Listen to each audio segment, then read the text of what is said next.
Hello. Hello, Sylvia. Welcome. Okay, Hello, so Mr. Golden. good. Hello, everyone. Today we are going to address a somewhat controversial topic. So we're going to see how the Torah defines the status of a fetus, which is always an interesting discussion. Now, v'chiyinatzu anashim, if two people will fight with each other, v'nagfu ishahara, and they will injure a woman who is pregnant, v'yatza yiladeh, this quaint translation says, and her fruit will depart. It means she has a miscarriage. V'lo ya'ason, and there will be no disaster, the disaster meaning her death. Anosh ya'aneh, he shall surely be punished financially. Kasher yashit alav bala isha, as in accordance with what the woman's husband will charge, which is, how is that defined? V'nasam b'plilim, it is paid according to the judges. Now, in this one verse, this is just an example of how dense the halachic material in the Torah is. Because in this one verse, there are a whole bunch of issues that the sages talk about. Number one, so two people are fighting with each other, and they hurt a woman with a child. So the Talmud's model is one person shoots an arrow at another, and it misses that person and hits the woman. So the question is that if ve'ima sonia, verse 20, if there'll be a harm, then a life for a life. So in the Talmud, there's a big argument. Do we say this means that if I shoot an arrow at A and hit B, since I intended to kill A, I am liable to the death penalty for killing B? Or do we say that no, you're only liable for damages if you didn't kill B, but if you killed B, since it's manslaughter, but you didn't intend to kill them, so you're not liable for murder? So that's the first question. The second question, it has to do with the status of the fetus. So apparently, if the mother is not killed, then the fetus its death alone does not cause us to be liable for murder. However, and also people ask, why isn't the woman compensated? She is. We just learned before about the laws pertaining to injury. She is entitled to everything for her injury and her suffering and her pain and her embarrassment and so on. But since a baby has two parents, therefore the husband also has been harmed, and therefore he has to be compensated for his harm.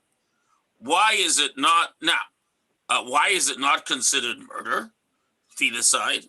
So the general premise is that the Talmud says in Bava Kama, which deals with torts, that ubar yerech imohu, that the ubar, the mother's the fetus is a leg of the mother. In other words, since the fetus is entirely dependent upon the mother, it is considered for legal purposes part of the mother's body.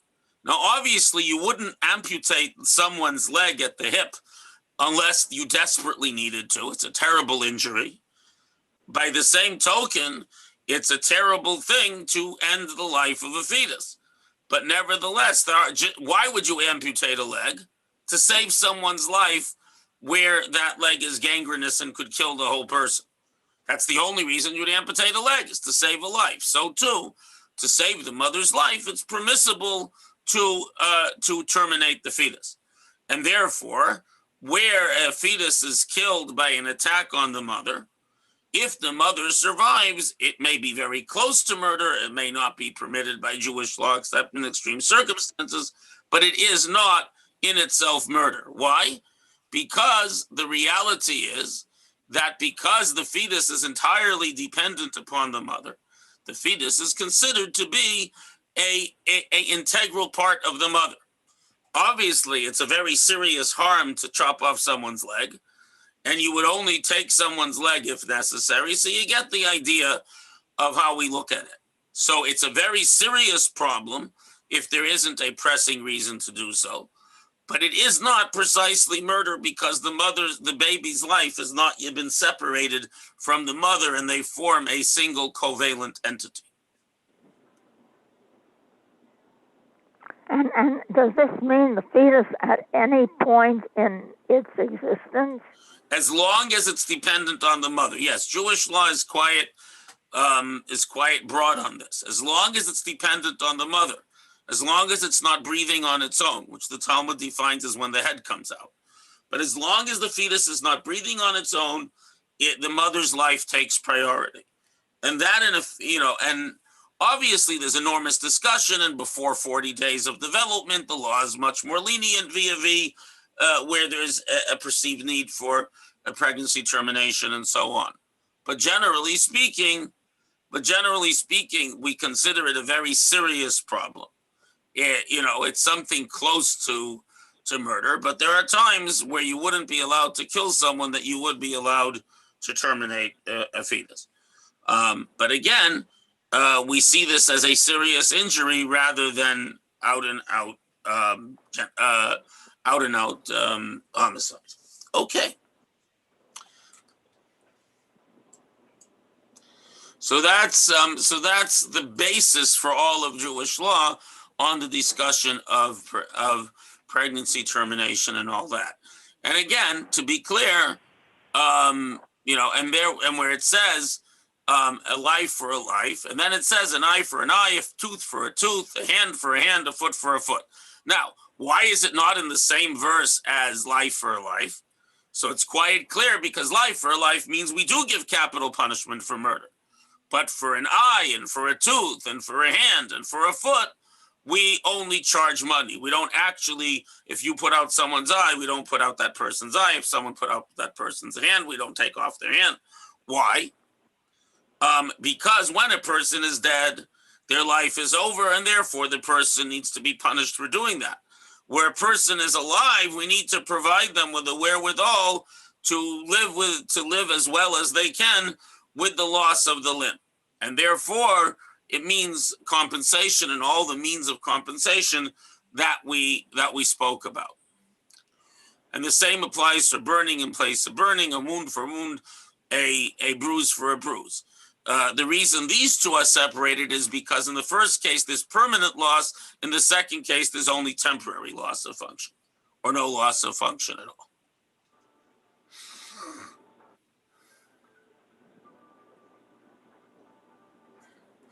Now we come to a very interesting law. There are two kinds of theft. There are two kinds of theft in Jewish law. There are two kinds of theft. The first type of theft is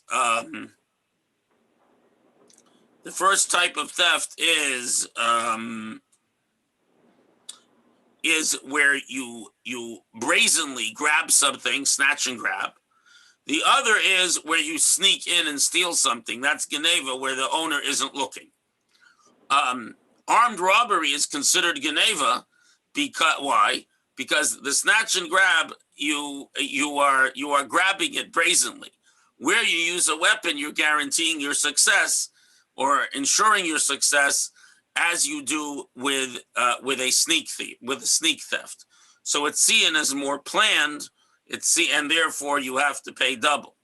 But if you steal a sheep, however, if you sneak in and steal a sheep or an ox, and you slaughter it or sell it, so then you pay 5 oxen for an ox and 4 sheep for a sheep. Verse 37. In other words, you have to pay multiples, very big multiples. One is because stealing livestock is lucrative and unfortunately common.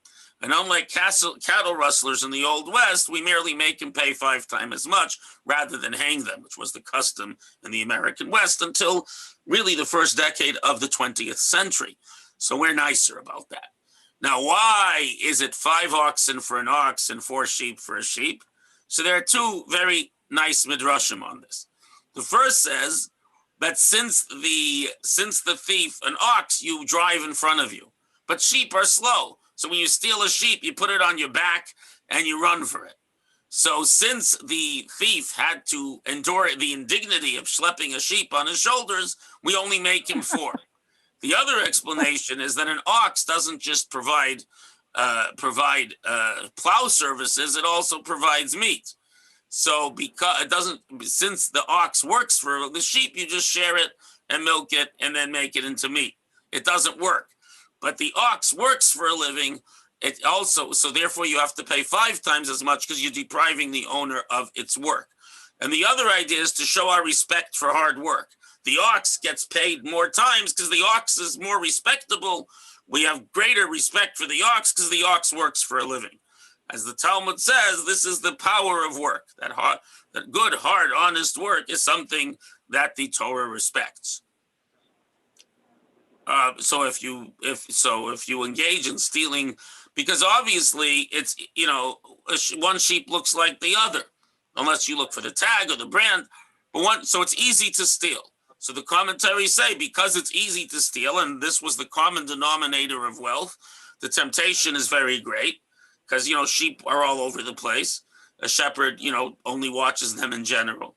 Because it's so easy to steal sheep or cattle, we make the prohibition strict and the punishment strict. And there are many other explanations. This is a very interesting law which has many implications. Okay. And now we move to a very important law. I don't know if we'll finish it today, but if a thief be found breaking in and he is killed so that he dies, ein lo damim, he has no blood.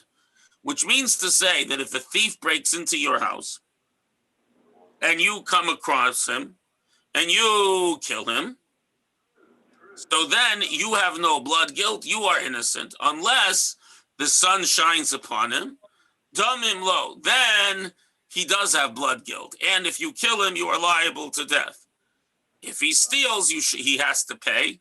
And if he doesn't have, we sell him for his theft, which is a 6-year term as a bondservant, because we would rather someone work hard and pay back what they stole under supervised conditions of a certain lack of freedom, but not for prison. Jews like restitution, not throwing people in the jail to rot, where they just learn to become a better thief. We're not big fans of prison. Now, there's a lot to be said about what it means when the sun shines, what it means if the thief is breaking in, and this is really the basis of the Jewish law of self-defense. It is similar in some ways to various laws that have been passed pertaining to stand your ground, not similar in other ways, and we'll discuss all those things, God willing, tomorrow. Does anyone have any questions?